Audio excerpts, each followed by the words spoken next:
y ha habido diferencia de estar aquí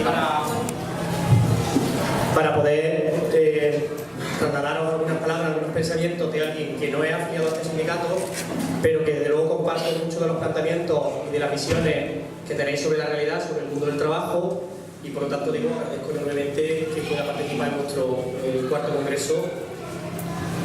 Aplaudí además el sindicalismo de clase y andaluz, que me parece que es lamentablemente algo muy escaso, muy necesario. No tengo que explicar mucho que son malos tiempos para el sindicalismo y para el sindicalismo de clase en particular.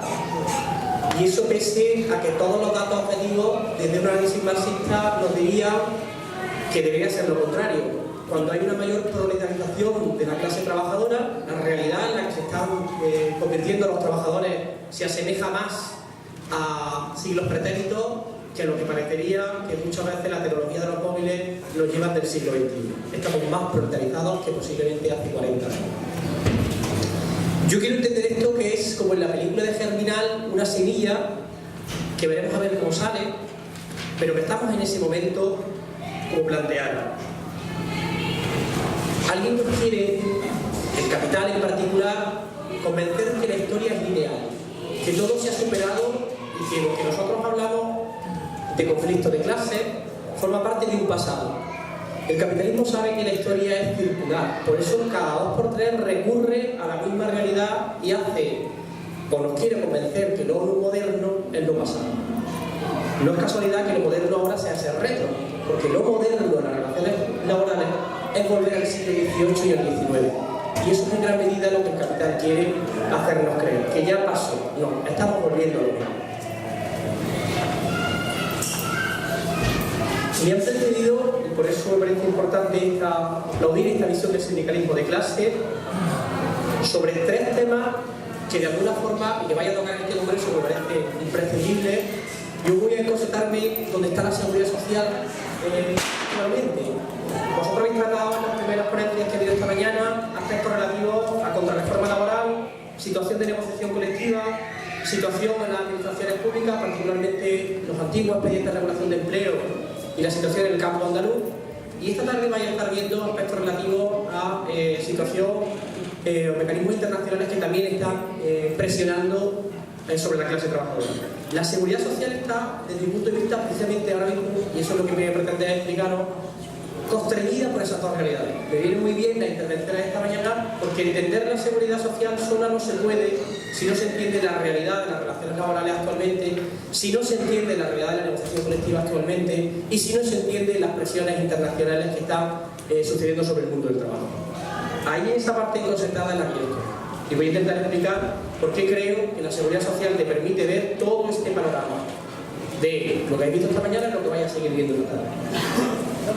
Y aplaudo ese sindicalismo andaluz, porque Andalucía tiene una realidad específica y diferenciada. Lamentablemente, porque estamos quizás, o al menos los datos sí lo indican, peor en casi todos los elementos del mundo de las relaciones laborales. A nivel de condiciones laborales es innegable, tasas de temporalidad, salarios, condiciones laborales. A efectos de negociación colectiva, pese a esa realidad, llama la atención de que permanentemente los datos de conflictividad laboral en Andalucía sean los más bajos de todo el territorio español. Y estando en Córdoba lo subrayo particularmente. La peor provincia en condiciones laborales es Córdoba, y es la que tiene un índice de conflictividad laboral más bajo. Estas dos realidades, que son propias también de Andalucía, merecen una atención específica, porque esto se refleja en la seguridad social. No voy a intentar explicar, por ejemplo, ahí, si nos da tiempo, porque estos dos aspectos de cómo están las relaciones laborales en materia de negociación colectiva y en materia de condiciones laborales está condicionando otra realidad del andaluz y el andaluz. Y es que en materia de seguridad social estamos un 25% en prestaciones a nivel cuantitativo que lo que pueden estar los asturianos o lo que pueden estar catalanes o madrileños. Es decir, cobramos un 75% de sus pensiones. Pero es que además, respecto a la media de cuántas de las pensiones contributivas que se cobran tienen pensiones mínimas, pues nosotros estamos entre 5 y 10 puntos por encima de la media española. Creo que son al menos dos elementos que nos deben servir para entender que hace falta ese sindicalismo andaluz, porque hay una realidad específica de explotación de los andaluces especialmente intensificada y que se refleja como en seguridad social. No por vano tenemos un índice de pobreza en personas pensionistas muy por encima de la media española. Hablar de pensiones y de seguridad social para mí es hablar de territorio. ¿Por qué Andalucía tiene esta realidad y no la tiene otros territorios? ¿Por qué seguimos asumiendo esta realidad? Hablar de seguridad social es hablar... Muchas veces parece que hablamos de seguridad social y estamos pensando lo que dicen, ¿no? Los viejecitos, los jubilados. Hablar de pensiones, hablar de seguridad social es hablar de trabajadores de ahora. Donde está el riesgo son en todas aquellas personas que tienen menos de 55 años. Cuando hablamos de pensiones hablamos de ellas, hablamos de trabajadores ahora. Nosotros, sabéis que nuestro sistema de reparto, los que trabajan actualmente lo que hacen es sostener a los pensionistas actuales. Cuando hablamos de todo el proceso de reforma de la seguridad social, lo que estamos hablando son de los trabajadores y trabajadores de hoy día. Esos son los que tienen riesgo. No es una cuestión que no nos afecte. Somos nosotras y nosotros los que vamos a sufrir lo que va a ocurrir y lo que está ocurriendo. Pero también cuando hablamos de seguridad social, como decía, hablar de trabajadores, hablar de negociación colectiva, hablar de relaciones laborales y hablar de mujer.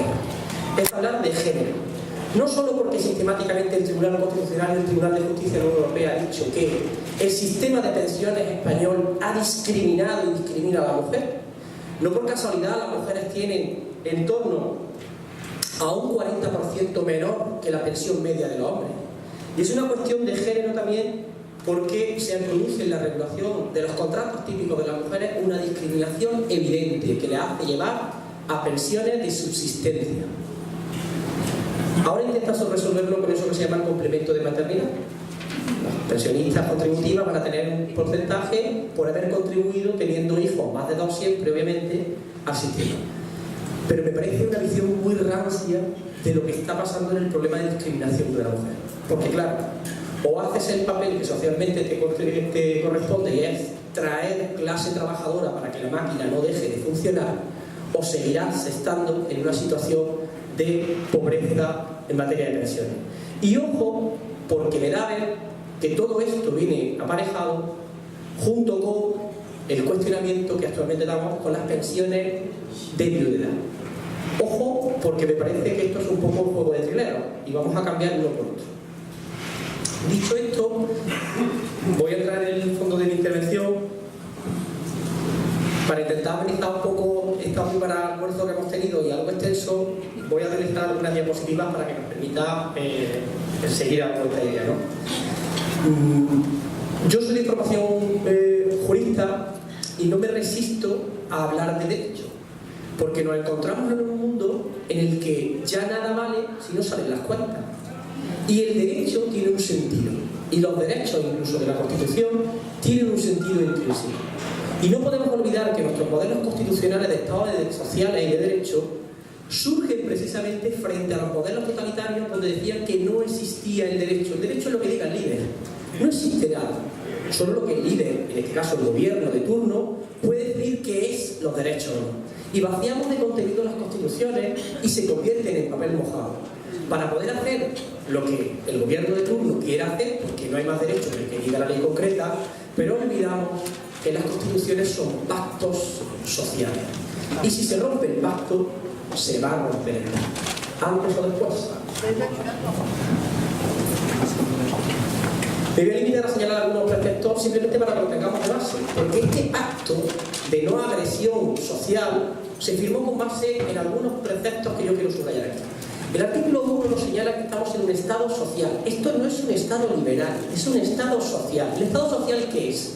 La obligación del Estado para cumplir lo que dice el artículo 9.2, que no nos habla de la igualdad formal, el famoso todos somos iguales en España, todos los ciudadanos españoles. No, no. La Constitución sabe que no somos iguales realmente, que hay colectivos y hay personas que son desiguales. Y el mandato del Estado es que te remangues y empieces a hacer cosas, que no dejes hacer cosas, sino que tú las hagas. Tienes que intervenir con política y economía para modificar la situación de desigualdad real que hay. Uno lo hemos señalado en relación a las mujeres, pero evidentemente la clase trabajadora está en relación como grupo en una situación de subordinación, ya no solo jurídica, económica, con respecto a la clase dominante. Pues usted tiene que mover.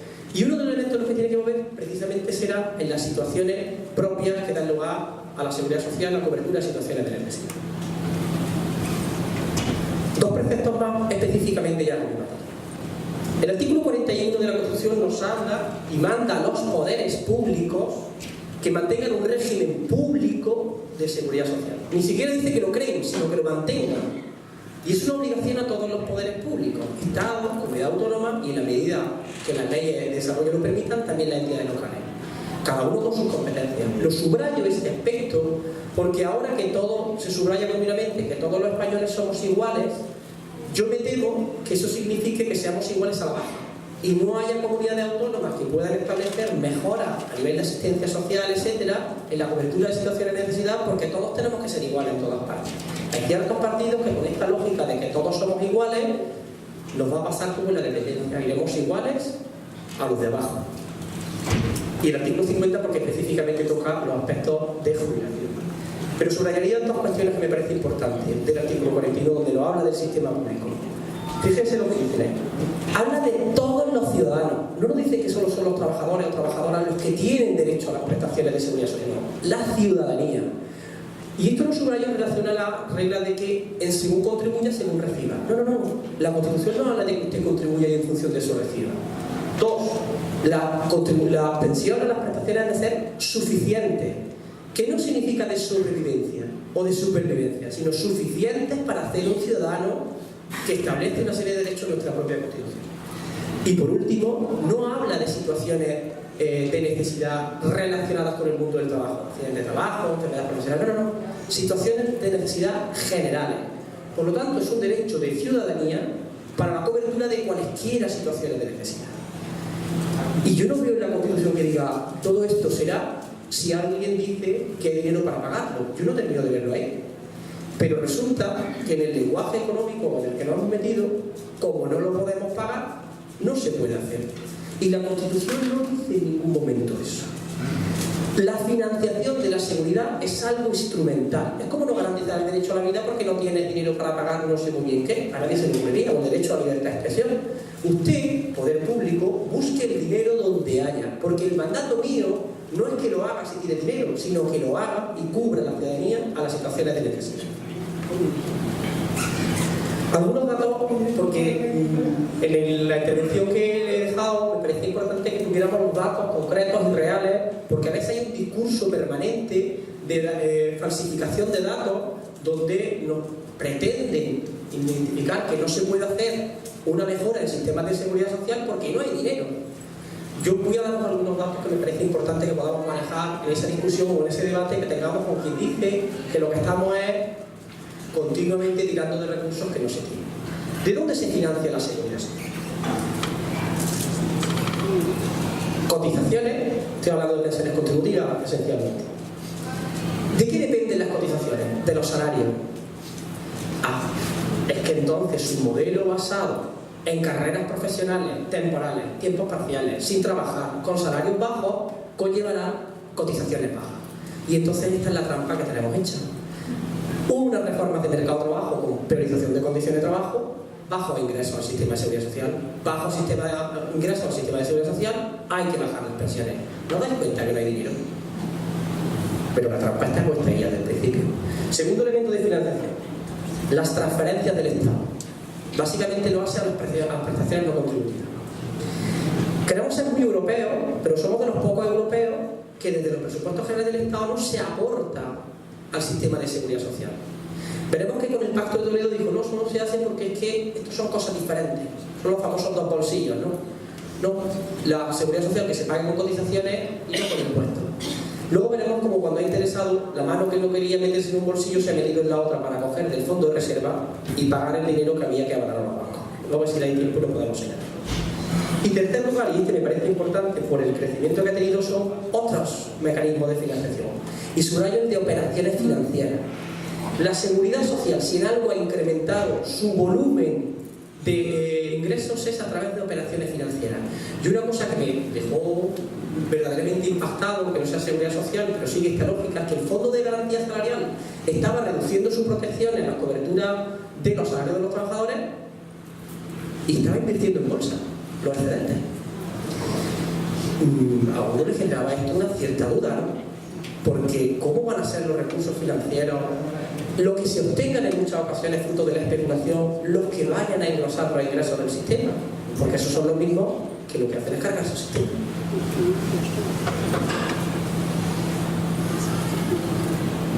Algunos datos que también me parecen importantes, porque a veces parece que hemos llegado ahora a la seguridad social. Voy a mostrar algunos datos de cómo está la situación económica de un país en crisis, pero quiero subrayar dónde estamos a nivel de PIB. Cuando mis padres deciden que en una constitución se reconozca un derecho a una seguridad social universal en cuanto a cubrir necesidades y en cuanto a quiénes son los que deben proteger a todo el mundo de cualquier situación de necesidad, miramos por dónde estaba el PIB. ¿Por qué nosotros tenemos que empezar estando aquí? ¿Por qué no podemos pedir lo que pidieron mis padres estando aquí? ¿Cuál es el problema de esto? Se llama redistribución de la riqueza. Porque no se nos puede olvidar este elemento que me parece importante. El sistema, la seguridad social y particularmente las pensiones son el principal sistema de redistribución de la riqueza de este país. Por eso es tan interesante. Porque hay mucho dinero que se estaba repartiendo entre los que no interesa que se reparta. Otro elemento importante es que la seguridad social da estabilidad económica y cohesión social, la famosa paz social. Los capitalistas no echan cuentas cuánto vale la paz social. Tanto que nos dicen que, bueno, como no nos restringamos, se van a ir a otros países. Yo digo, bueno, ¿por qué no te vas a Senegal? Bueno, ¿por qué no te vas a Uganda? Porque aquí hay una cosa que vale mucho, aunque a ellos no les cuesta un duro, se llama paz social, que genera estabilidad y que permite desarrollar una actividad productiva que no la van a tener en Senegal, ni en Uganda, ni ninguno de esos países. Y eso costará dinero cuando se rompa. Y me parece importante subrayar cuando nos van a derivar a los sistemas de capitalización. Dice el propio informe del Banco Mundial: evitar la pobreza y la exclusión social no es competencia de los sistemas de capitalización. Y quieren que nosotros vayamos a un sistema de reparto sino capitalización, y ellos nos dicen que ellos no van a resolver con esto. ¿Qué va a pasar con esa bolsa de pobreza? Bueno, si tenemos un sistema de seguridad social en que la propia Constitución nos dice que debe establecerse, si además tenemos recursos para pagarlo y además vemos que tenemos unas ventajas importantes para el conjunto del país, ¿qué pasa entonces? Porque esto siempre está en quiebra. Esto siempre está en quiebra. Casualmente, años 90 empiezan los famosos informes de expertos. Yo, desde luego, si hubiera contratado algún informe, algún experto, desde luego estarían despedidos de mi empresa. Ni un solo informe de las comisiones de expertos acertaron jamás sobre la sostenibilidad del sistema de seguridad social. De hecho, los sistemas públicos los que han rescatado son los sistemas privados. Jamás han acertado esos famosos informes de las quiebras del sistema de seguridad social en que la seguridad social iba a crear. Y aún así siguen lanzando informes de BBVA, Caixa, etcétera.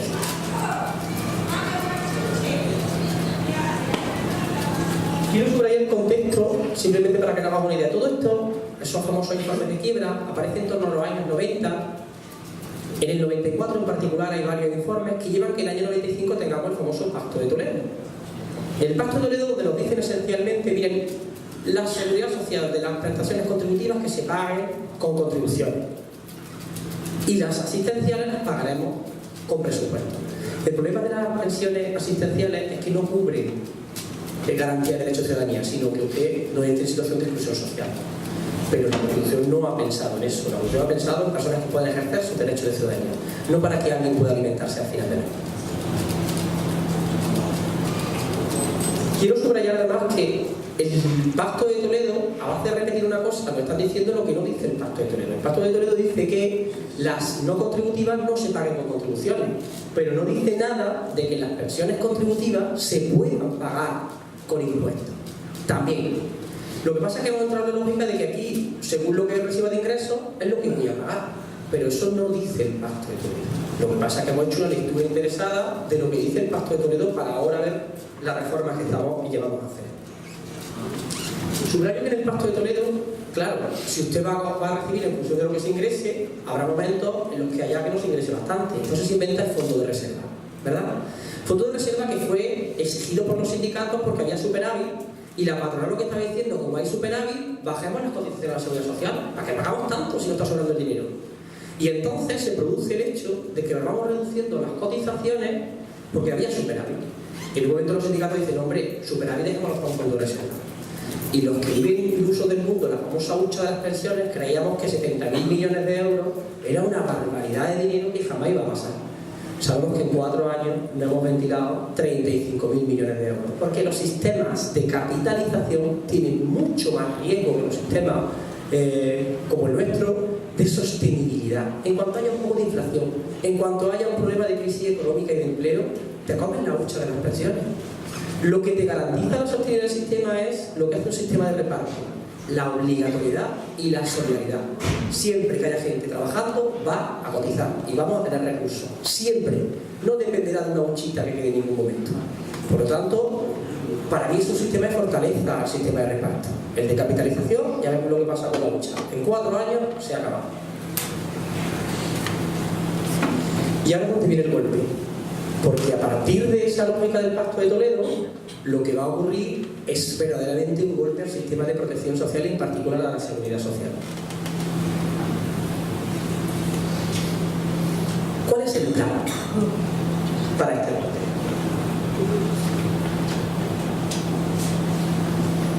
Hay que reducir el gasto público, particularmente pensiones. Son mucho dinero que interesa que se pueda utilizar para otras cosas. 2. Hay que hacer un sistema de capitalización o mixto, como pasa con el sistema británico.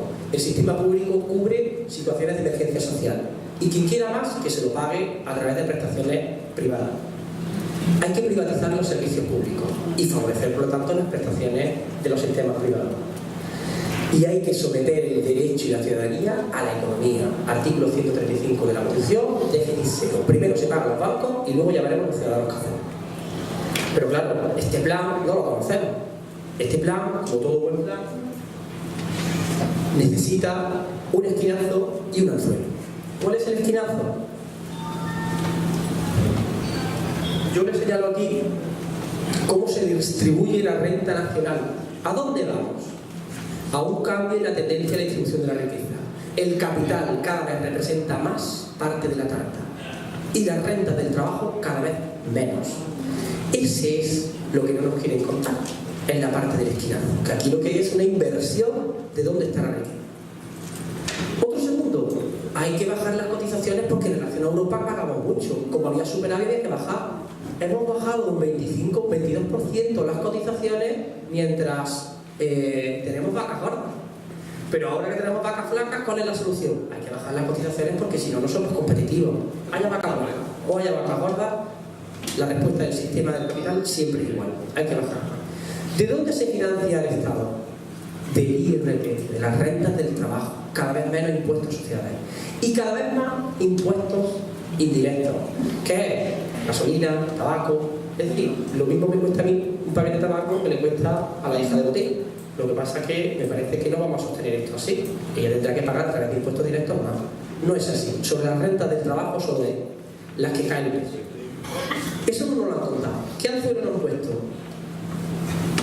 Pues esencialmente que nuestro sistema de seguridad social es insostenible. No se puede seguir con unos gastos permanentes. Continuamente nos dan la cifra de cuántos pensionistas hay. Ojo, no es lo mismo, lo que incrementen los pensionistas no es paralelo al incremento de las pensiones. Los pensionistas crecen muchísimo más que el número, o mejor dicho, la cuantía total de pago en pensiones. ¿Qué reforma nos van a hacer? Bueno, la última de la reforma Zapatero ya puso en gran medida la alfombra que va a recorrer ahora en la siguiente el Partido Popular. La reforma del año 2011 lo que nos viene a señalar es que hay que aumentar la proporcionalidad. ¿Qué es esto? Pues en definitiva, 1, aumentemos la edad de jubilación, nos vamos a 67 años. 2, aumentamos los periodos de carencia, el número de años que he tenido. Dice, hombre, que si no vamos a perjudicar a los trabajadores mayores que ahora con esta situación de crisis se van a la calle y han contribuido toda la vida. Hay muchos mecanismos para resolver eso. Pero quien va a perjudicar esto es, yo le pregunto a veces a mi alumno, le pregunto la edad a veces a ellos, y digo, mira, para llegar al 100% de la base de reguladora, vas a tener que trabajar 37 años. Digo, nadie de los que estamos aquí vamos a llegar a eso. Vivimos en una fantasía de que se va a llegar a algo que no es real, porque el sistema sabe que ya, lo ha dicho un ministro, y lo dijo antes el presidente de la COE, ¿no? Que el trabajo fijo ya, él decía del siglo XIX, se le ha olvidado que eso fue del siglo XX, en el siglo XIX no lo había, era del siglo XX. Eso ya no va a existir carreras profesionales largas. Y subrayo particularmente la situación de la mujer, donde va a ser muchísimo más difícil. ¿Quién va a llegar a porcentaje de base reguladora tan alta? Nadie. Pero está en el papel y no lo vamos a creer. 37 años de cotización. Cuando la gente empieza a trabajar, si empieza a los 29, 30 años, con carreras discontinuas, trabajo, no trabajo, ahora estoy autónomo 4 días. ¿Qué sigue al Sedal que nos lanzó el Partido Popular? Pues de nuevo, fíjense, una reforma que cuenta con el beneplácito de los sindicatos mayoritarios y de la fuerza patronal, donde alcanzaba 67 años la edad de jubilación, donde se aumentaba el periodo de carencia requerido para tener una pensión. Nunca es suficiente para el capital. Seguíamos estando en una situación de emergencia, de dificultad y de imposibilidad. Hay que volver a hacer una reforma, porque nos tenemos que ahorrar 33.000 millones de euros. Y resulta que mientras me decía eso la ministra, yo descubro que el FROB, el fondo que rescató a los bancos, va a aceptar perder 32.000 millones de euros porque sabe que no lo vas a cobrar. Entonces no es que falte dinero, es que falta voluntad de dónde echar el dinero. ¿Cuáles son los protagonistas que nos van a hacer la reforma? Tuve el interés de ver quiénes eran. Me llamó la atención de que prácticamente todo el mundo estaba trabajando en la patronal de los seguros. En lo que hace planes de pensión. Y me llamó tanto la atención que digo, oye, reformar un sistema de seguridad social público sin ni un técnico de la seguridad social, cuando nosotros hemos ido a la Europa del Este, los técnicos de la seguridad social, a construir su modelo de protección social. Y digo, ¿y dónde están las mujeres? Una mujer. Vamos a entender muchas cosas de lo que pasa en la situación económica de las prestaciones que hay en la mujer. Claro, esto está hecho porque desde luego no sufre las consecuencias de este modelo laboral y esta falta de conciliación de la vida laboral. El tinglado ya lo sabemos. Hay una serie de riesgos fatales, demográficos y económicos, insostenibles, una cantidad de pensionistas. Sistemáticamente nos vienen llamando la atención sobre estos riesgos.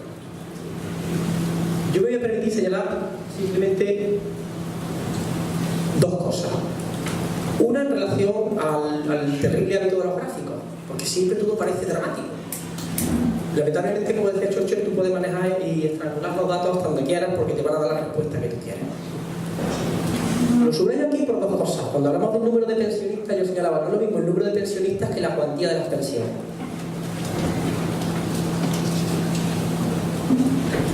Algunos problemas que nos señalaban de tipo demográfico. Es que, dice la propia ley, es que, como no nacen bastantes niños, no va a haber gente que sostenga las pensiones de los mayores. Fíjense todos los informes que se hicieron en los años 90 para decir que no iba a haber bastantes trabajadores activos para cubrir la seguridad social, que ninguno se dio cuenta que existía la inmigración. En pleno siglo XX, finales del siglo XX, y ningún informe se ha dado cuenta que iba a existir la inmigración para poder traer a trabajadores en el caso que necesitaran. A lo mejor es muy intencionado. Pero es que en España en particular, el problema que tenemos es que una tasa de actividad femenina que con que simplemente llegáramos a la media europea actualmente no nos hace falta que nazcan más niños. Lo que nos hace falta es trabajo para la gente que hay actualmente. No ese es el problema. Dos, el problema, la gente no es que no quiera tener hijos, es que con la realidad del mercado de trabajo, no recuerdo un chiste de roto que decía, salían dos trabajadoras hablando y decía, ¿tú qué método anticonceptivo utilizas? Y dice, yo la hipoteca. Es que en esa realidad es la que estamos. Entonces, si usted quiere que la gente tenga críos, haga como hacen los países del norte. Porque nosotros parece que somos muy del sur, ¿no? Y que somos muy de tener... Pues resulta que tenemos un índice de natalidad inferior a los países nórdicos. Pero no es porque ellos hayan estudiado mucho más, sino porque hacen una política de conciliación de la vida familiar y laboral que está a año luz de la nuestra. Hay que invertir dinero y hay que tener un mercado de trabajo distinto. Otro riesgo que nos señalan. Dicen, no, es que la esperanza de vida cada vez crece más. Bueno, a lo mejor los que tenemos posibilidad de trabajar en ciertos sitios donde se nos va a poder permitir una calidad de vida mucho más larga que tenemos hasta los 80 años. Pero hay poblaciones, hay territorios y hay barrios y hay trabajos donde la media esperanza de vida está muy por debajo. Esa persona, después de tener unas condiciones laborales peores con la mía, me está pagando mi pensión por llegar yo a los 80 años. Pero ¿por qué no hacemos un distingo en esperanza de vida? Hay un informe que saca el propio ministerio sobre la calidad de esperanza de vida. Y la calidad de esperanza de vida realmente se degrada a los 71 años, de forma grave, y particularmente en las mujeres. Bueno, puedes vivir más tiempo, pero en condiciones. Y depende de qué clase sea, porque uno se vive mejor que otro y más tiempo. Nos dice también la tasa de dependencia, ¿no? Es que ahora por cada jubilado hay 2 trabajadores. Pero eso depende, realmente que se sostengan las pensiones depende de cuántos trabajen, sino de cuánto contribuyen los que trabajan. Claro, si lo que vamos es a sistemas de mercado de trabajo, donde los salarios son muy bajos, las cotizaciones muy bajas, hará falta no 4, ni 3, ni 10, sino a lo mejor 7 muchos trabajadores. Lo que digo, o lo que señalo con esto, es que no es tanto cuántos trabajadores sostienen a un pensionista, sino cuánto contribuyen esos trabajadores para sostener el sistema de pensiones. Y en todo caso, la ratio que tenemos ahora es bastante mejor que la de los años 80. Tampoco nos lo cuentan. Cuando mi padre empieza a imaginar un sistema de seguridad social distinta, la tasa de dependencia era mayor en ese momento. Había apenas 2 trabajadores por cada pensión.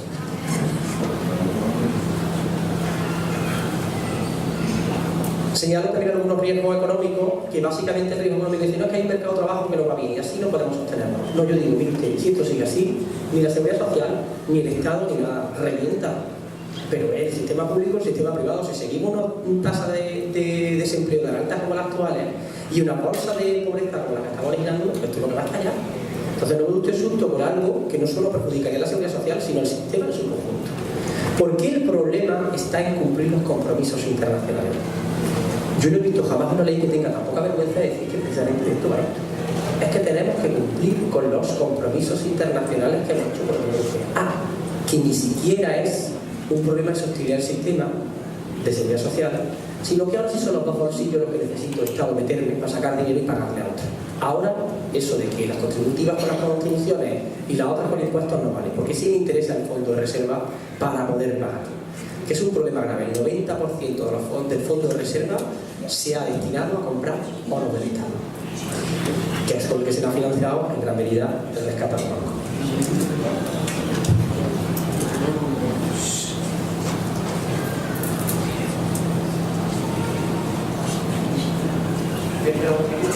Hay unos riesgos que no nos han querido decir y se han estado originando. La reforma laboral y la calidad laboral es realmente el causante de la insostenibilidad del sistema de seguridad social. 1. Yo digo que a riesgos coyunturales, soluciones coyunturales, y a riesgos a largo plazo, soluciones a largo plazo.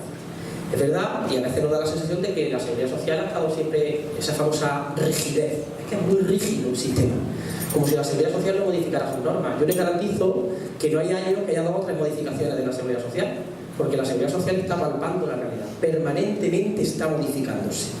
Entonces nosotros no es que la seguridad social no se mueva, es que quiere modificarla hacia otra parte. Pero las reformas de seguridad social han existido siempre. En la ponencia que les he dado simplemente un ejemplo de cálculo de la pensión en los últimos 10 años. Y se ha modificado radicalmente. Hemos pasado de que uno elegía los 7 meses de mejor cotización y a partir de ahí decía cuál es la cuantía de tu pensión, a que te vaya a tener en cuenta 25 años de cotizaciones. Eso no lo va a tener nadie, 25 años seguidos de cotizaciones. Eso está bien. 1, por lo tanto, la calidad laboral, el tipo de mercado de trabajo que se está originando. Ese es el que va a afectar. Por eso digo que cuando hablamos de pensiones hablamos de trabajadores de hoy. Estos son los que van a tener riesgo. Una desestabilización interesada. Lo que importa es que la gente crea que la seguridad social pública no le va a cubrir las pensiones. Y lamentablemente estamos en un momento en que la gente casi que se lo cree. ¿Qué significa eso? Pues que lo que hay es mayor fraude. La gente, ¿por qué voy a pagar un sistema que no me va a pagar a mí? Y entonces otra pescadilla que se come la cola. Porque además para mejorar los datos estadísticos de empleo hay que cargarse la seguridad social. Bonificaciones, ayuda, baja en las cotizaciones. Aquí no pagan Dios. Y tampoco queremos, porque no se puede con impuestos pagar el sistema de seguridad social. Pues entonces la trampa está hecha. No hay ingresos, hay más gastos, hay que reformar, señores. Hay que ir a los sistemas privados. Les pongo un ejemplo de lo que nos dijeron esos famosos informes donde estaría la seguridad social en los años 2000 y donde ha estado realmente. ¿Ha visto alguien que ninguno de esos expertos haya dimitido? Les digo, todos esos expertos que hicieron esos informes son los expertos que hemos visto antes. Esos mismos que hicieron esos informes son los que han hecho la propuesta de reforma de nuestro sistema de seguridad social y los que siguen empujándola. Con estos datos, yo despido a esta persona de mi empresa. Es que no ha tirado una.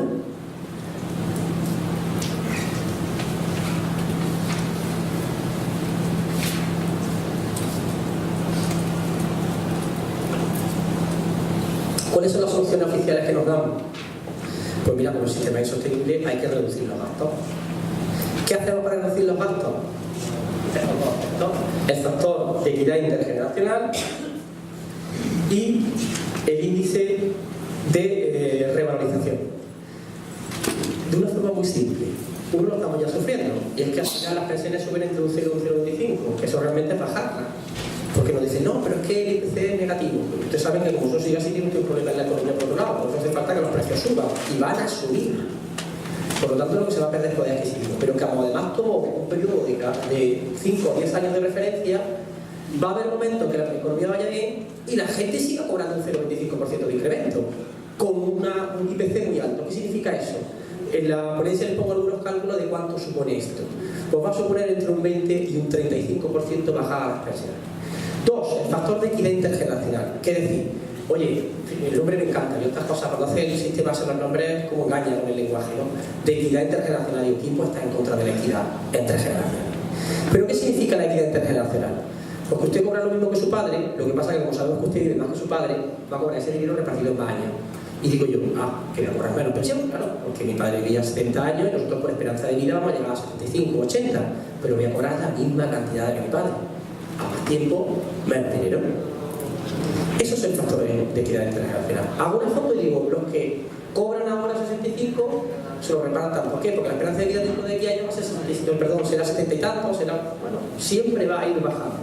Les pongo algunos datos de cuánto va a suponer también esto en baja.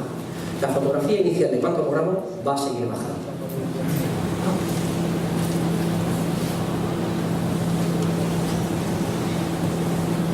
¿Cuál es la consecuencia de todo esto? Ya voy a ir terminando con estos aspectos.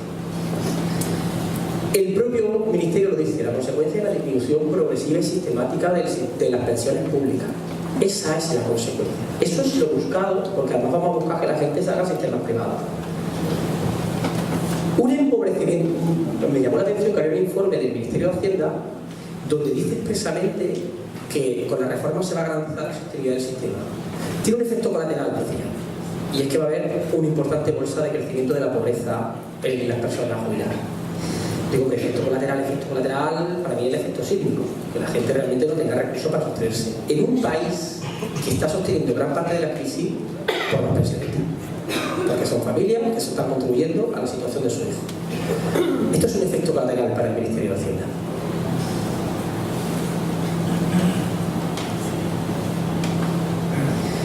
Es una vergüenza, además, y quiero subrayarlo aquí, que se nos esté exigiendo estas exigencias. No es que la gente se quiere jubilar muy pronto, es que la gente aquí no tiene. Es que este país está despidiendo a los trabajadores maduros con 50 y pocos años y lo está echando a la calle. ¿Y quién paga a esa gente hasta la jubilación? Nosotros estamos pagando. Los procesos de reestructuración de las grandes empresas, despidiendo a trabajadores maduros, la Unión Europea nos ha dicho que esto es un escándalo. Que la situación en la que está España no es que la gente se jubile porque viene antes de los 75, es que las empresas los expulsan a los trabajadores maduros y no los vuelven a asumir y los pagamos de nuestro bolsillo para que estas personas alcancen en su momento la jubilación. Hagan ustedes reformas y nos faciliten la extinción al menos de estos trabajadores de esa forma.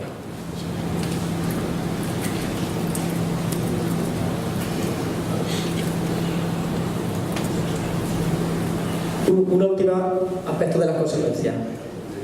Actualmente, yo les señalaba, en Andalucía estamos que casi el 37% de las pensiones contributivas son mínimas. Estamos más del doble de Cataluña, Madrid, Asturias y casi 10 puntos por encima de la media. Pues eso es ahora, antes de la reforma. Yo no sé dónde vamos a llegar después de la reforma. Pero estamos hablando de pensión mínima. La Unión Europea nos ha dicho que somos el país con el índice de complementos a mínimos. Saben ustedes que los complementos a mínimos se dan porque no se llega a la pensión mínima. El país de la Unión Europea con el porcentaje más alto de pensiones que tienen que complementarse porque no se llega a mínimo.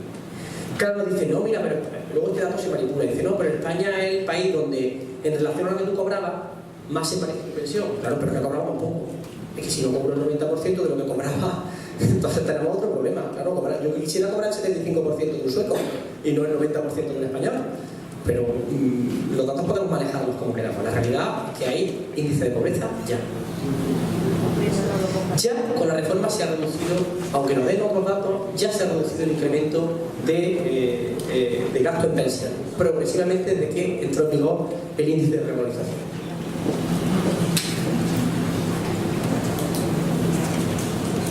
Yo Yo soy muy crítico con los sistemas privados. En Alemania se intentó hacer el sistema privado como complementario. Hay un informe demoledor de las propias instituciones alemanas donde dice que los sistemas privados son un verdadero fracaso, porque han tenido que rescatarlo dos veces en Alemania. Pero es que además, si usted no gana una media, si usted no puede ahorrar 500 euros al mes para el plan de pensiones, no le sirve para nada. Yo no sé cuántos de aquí podréis ahorrar a fin de mes 500 euros. A mí me cuesta la barbaridad llegar ni siquiera a esos 100 euros. Entonces, yo lo que digo, ¿esto que es una mentira grande o qué? Sistemas privados así. Y algo que no se dice, la rentabilidad de los planes de pensiones es baja o negativa. Simplemente comprar letras del Estado es bastante más rentable que hacer un plan de pensiones. Aún así, sigue esta música machacadera de que es que no ahorramos. Esto me resuena como es que vivo por nuestras posibilidades. Es que os gastáis el dinero en cualquier cosa. O escuchar lo que digo humorista, es que te gastas el dinero, te doy el dinero, te lo gastas en comer, cualquier cosa. Invierte. Me parece que habrá que sostenerse. Tengo algunos datos que les pongo ahí también de cómo ha ocurrido con los sistemas privados de pensiones. Hemos terminado. ¿A quién beneficia un sistema de pensiones? A las rentas altas. Si usted no gana menos de 60.000 o 75.000 euros al año, no haga un plan de pensiones. Haga cualquier otra cosa. Aunque se abra una cartilla, le va a dar más rentabilidad. El año pasado los planes de pensiones en España tuvieron un crecimiento negativo. Esta palabra que es un crecimiento negativo. Te voy a explicar a qué vamos más claro, ¿no? Como hablas que hemos tenido pérdida. Y ni siquiera ha mantenido nada más que el valor nominal, que en realidad es que ha perdido dinero, que el año pasado.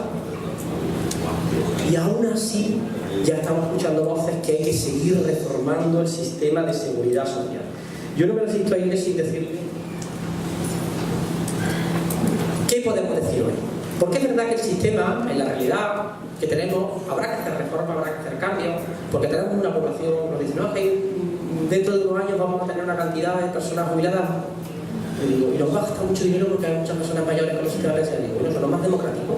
Si hay más personas que necesitan, españolas y españolas, que tienen esa edad y tienen pensiones, pues lo más lógico es que un sistema que es democrático invierta más recursos en la parte de población que es mayor. Pero parece que es egoísta, ¿no? Esa parte de población que va a ser cada vez mayor, de pensionistas, que se quiere llevar un trozo de nuestro PIB para dedicarlo a no sé muy bien. Algunas ideas que les dejo sobre qué creo yo que se podría decir. Una falsedad o una media verdad. Con esta cantidad de pensionistas no podemos sostener el sistema. Yo digo, jamás hubiera existido un sistema de seguridad social en España ni en Europa, nunca, pensando en la cantidad de ingresos que tenía el sistema de seguridad. Jamás. Yo les pongo algunos datos de qué pasaba en Europa a principios del siglo XX. Si hubiéramos hecho caso de esto, como no tenemos dinero para pagar ahora, no podemos pagar. Mentira, se ha podido pagar incluso con superávit. Yo les pongo algunos ejemplos de cómo se ha hecho esto. Y les traigo estos dos hitos históricos que me parecen importantes. Fíjense cuando existen los dos grandes sistemas de seguridad social. El sistema alemán. ¿Qué año es el sistema alemán?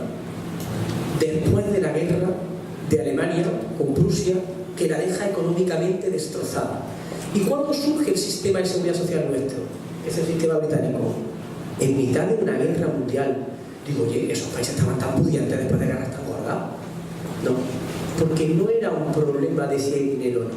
¿Saben lo que había aquí? Todos los movimientos socialistas y comunistas que estaban atemorizando a la Alemania prusiana. ¿Y aquí qué estaba pasando? Pues que se le estaba viendo la oreja al lobo. También había una revolución latente en estos dos momentos. Por lo tanto, cuando hoy nos cuenten que no hay dinero, lo que hay que decir es que jamás que haya dinero ha sido el problema.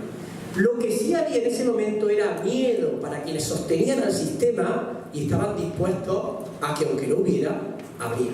Y hemos pasado de tendremos el sistema de bienestar que tengamos que tener a la última frase que es que tengamos el estado de bienestar que podamos pagarlo. Jamás ha sido así. La conquista de los trabajadores hizo que las cuentas cuadren. Ningún matemático se le puso en contra y cuadraron las cuentas. Por eso, en algunas de las propuestas que yo señalo ahí, le indico, habrá que incrementar el gasto en seguridad social. Pues claro, porque son más españolas y españolas quienes los van a necesitar. Y diga, bueno, qué barbaridad estás proponiendo. Digo, estoy proponiendo hacer lo mismo que ocurre actualmente en Austria. Gastarnos el mismo porcentaje del PIB. Y yo me parece que eso no es una revolución bolchevique. Estoy diciendo que hagamos lo que hace en Austria ahora. Segundo, Me parece importante entender que esto se financia porque habrá una mejora de productividad y porque la tarta tiene que volver a repartirse como se repartió, 70-30, y no ya, digo, 70 rentas del trabajo, 30 rentas del capital. Pero si lo que se quiere es que el 70 sean rentas del capital, 30 rentas del trabajo, claro que lo sobra. Pero eso es una cuestión de voluntad política. ¿A quién se le cobra y de qué se le cobra? Importante que las reformas laborales no terminen perjudicando, porque a veces hay una separación, muchas veces entre el mundo sindical y lo que se llaman los colectivos, mujeres, migrantes y jóvenes. Porque con todo esto vemos que no nos sirve el sistema. Este sistema hay nadie de los agentes que han formado parte del sistema que sirve. Pero es que las reformas laborales van en esa tendencia. Y digo, subrayo, particularmente las mujeres son las que van a verse muy perjudicadas a efectos de la renta. Y eso significa dependencia económica. Y dependencia económica ya sabemos lo que significa respecto a la capacidad de decidir qué quieres hacer con tu vida. Desaparezcan las bonificaciones y ayudas, sobre todo a la gran empresa. Desaparezcan las bonificaciones y reducciones que se están haciendo de forma generalizada. Que se invierta por parte del presupuesto general del Estado en el sistema de seguridad social. Todos los países europeos lo hacen, al menos en los que nos debemos compararnos. Claro, yo no tiendo a no compararme con Ucrania, tiendo a compararme con los países a los que se supone que luego me exigen ciertas cosas. Dos, en situaciones de crisis coyunturales, respuestas coyunturales, oye, bajemos las cuantías de la pensión máxima en situaciones de crisis importantes y que haya una posibilidad de recuperación posterior. Pero no cortemos todas por igual, porque es que hay gente que tiene pensiones muy altas y hay gente que no las tiene prácticamente de sostenibilidad. ¿Cómo mejoramos los sistemas del ingreso? Una reforma fiscal progresiva ya, es lo que precisamos. Para parecernos a Europa. Digo, tampoco estoy reclamando que tomemos el Palacio de Invierno. Estoy diciendo simplemente lo que se puede hacer porque ya se puede hacer y se está haciendo en otros sitios. La economía sumergida y el fraude hay que sacarlo ya y se puede hacer. Y ahí habría que invertir. Y cuando digo ahí, me refiero que si el 75% del fraude se está en las grandes empresas, no dediquemos el 75% de los inspectores a la pequeña, micro o autónoma.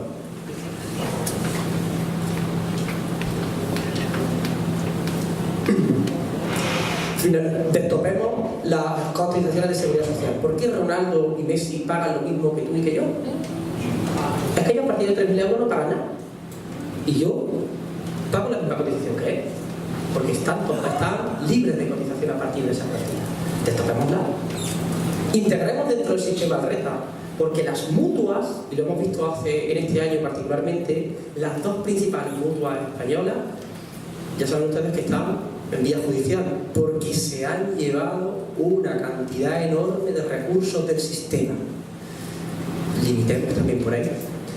Hay posibilidad de ingreso, hay posibilidad de sostenerlo, y yo lo que digo es que esto no es una cuestión de matemática, a algunos aspectos ahora, sino esencialmente de voluntad política y de voluntad de clase trabajadora para reivindicar lo que en plena guerra mundial se reclamó: sistema de protección social universal y general.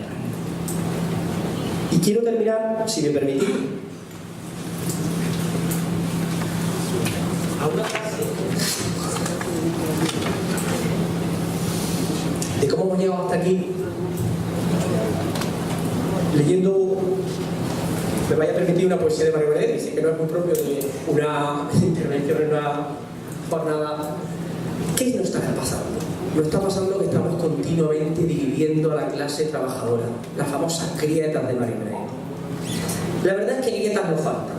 Así, al pasar recuerdo las que separan zurdo y diestro, a pequinesa y moscovita, a présbita y miope, a gendarme y prostituta, a optimista y abstemio, a sacerdote y adonero, a exorcista y maricones, a baratos e insobornables, a hijos pródigos y detectives, a Borges y a sábado, a mayúscula y a minúscula, a pirotécnicos y bomberos, a mujeres y feministas, a acuarianos y taurinos, a profilácticos y revolucionarios, a vírgenes e impotentes, a agnósticos y a monaguillos, a inmortales y suicidas, a franceses y no franceses, a corto o a larguísimo plazo. Todas son, sin embargo, remediables. Hay una sola grieta decididamente profunda y es la medida entre la maravilla del hombre y los desmaravilladores. Aún es posible saltar de uno a otro borde, pero cuidado, que aquí, y con el permiso de Benedetti, hay algunos que conseguirán poner una grieta entre ustedes y nosotros. La unidad de la clase trabajadora es lo que nos hace falta. Muchas gracias.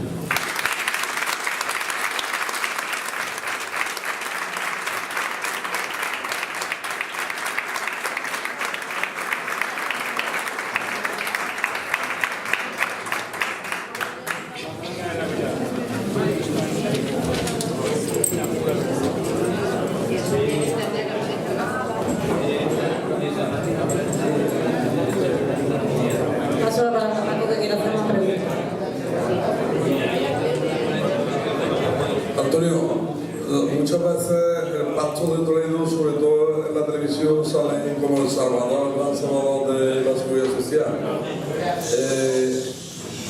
Hubo hace poco en la Sexta un periodista en un debate de esto, donde todos estaban hablando del Pacto de Toledo, pues dijo que el Pacto de Toledo era un verdadero engaño y que era el verdadero mal que tenían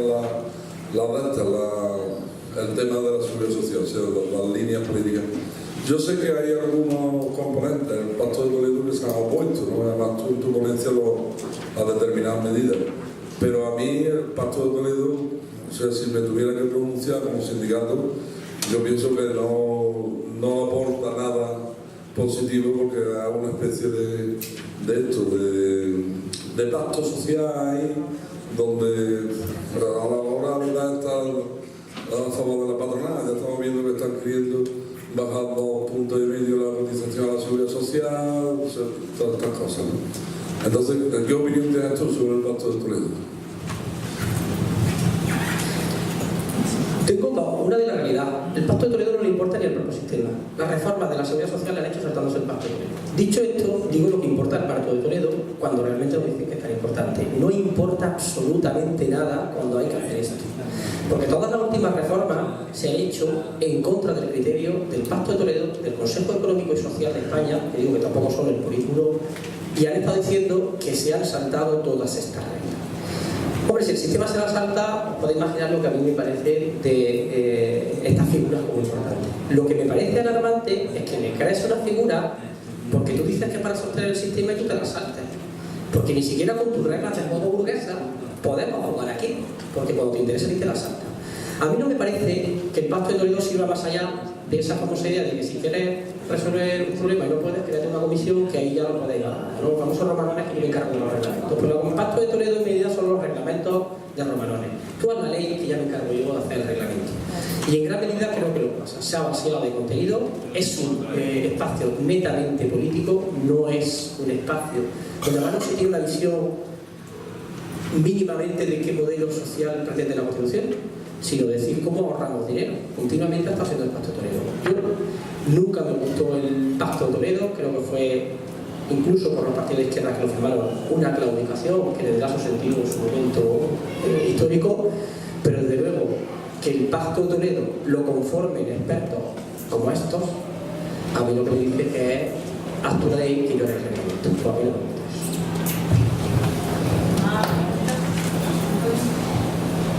Sí, bueno, yo una breve pregunta, porque aquí se habla mucho de cómo se han vaciado la bolsa de las pensiones.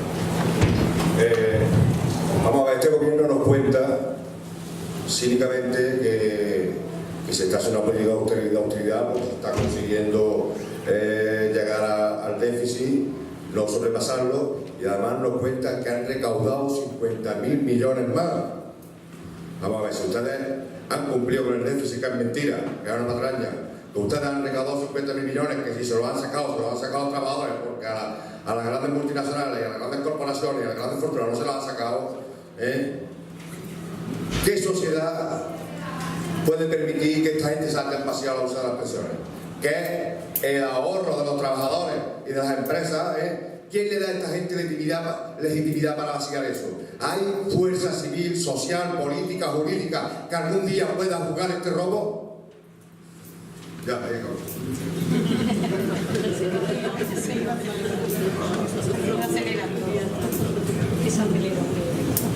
Yo, para mí, lo que ha pasado con el fondo de reserva es que, como nos gustan mucho los datitos y estos gráficos, entonces vemos que ahora el empleo sube, pero no se paga. Claro, digo, yo también puedo tener un sistema. Recuerdo un catedrático de Derecho de Trabajo, me parece genial lo que dice la famosa frase: cuanto menos cueste la oferta de trabajo, más trabajo habrá. Dice, pues entonces es genial que nadie cobre, que vamos a tener a todo el mundo trabajando. Pero es que se nos olvida que el trabajo es un medio, no un fin. Pasa que vivimos ahora en casi un espacio erótico que es el empleo. El empleo me parece una cosa, no, es un medio para ser ciudadano, no es un fin. Dicho esto, lo que estamos haciendo para mejorar los datos estadísticos es que aquí nadie pague seguridad social prácticamente para que a mí me salgan los datos bien. Pero claro, con el bolsillo de otro también pago yo la fiesta. Y lo que estás pagando con el bolsillo de los que han estado ahorrando es tus datos, mejoras de datos estadísticos de que mira cómo sube el empleo, pero ese empleo no sirve para nada, sirve como fin, pero no como medio. La clase trabajadora ni le sirve para sostenerse cada día, ni le va a servir para sostener su sistema de protección social, pero lo paga él. ¿Por qué? Porque lo pagamos con el fondo de reserva. En la ponencia digo algunas cosas ahí. El fondo de reserva se está utilizando para cosas que no tenían que utilizarse. Se están pagando bonificaciones y ayuda a la contratación del fondo de reserva. Pero para eso no estaba. Estaba precisamente por los problemas que haya, momentos que haya más gastos que ingresos. Pero no para pagarle o regalarle a la patronal cuánto cuesta la cotización de la seguridad social. Para eso no está. Y por eso se está vaciando. Y así, claro que creo yo también empleo, claro, estoy pagando la mitad. ¿De acuerdo? Lamentablemente, yo tampoco no creo mucho en el fondo de reserva. Porque el fondo de reserva es meternos un chip de que la capitalización tiene su sentido. Porque en los sistemas de reparto lo que entra es con lo que pagas. La hucha no sirve para nada. Yo es que no soy partidario de la hucha.